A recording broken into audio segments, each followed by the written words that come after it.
Hello everyone and welcome back. In today's video, we are going to learn how to fix friend requests not sending on Facebook. Firstly, open the Facebook app. Now tap on the three lines at the top right. Now go to Help and Support. Now tap on Report a Problem.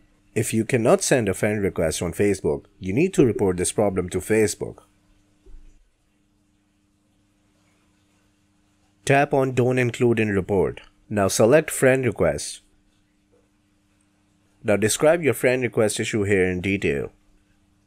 You can also attach a screenshot here if you want. I'm tapping in this report that I'm unable to send a friend request, and please look into this matter. And that would be it, guys. Hopefully Facebook is going to reach out to you in few days and fix your problem. If you found value in this video, don't forget to subscribe.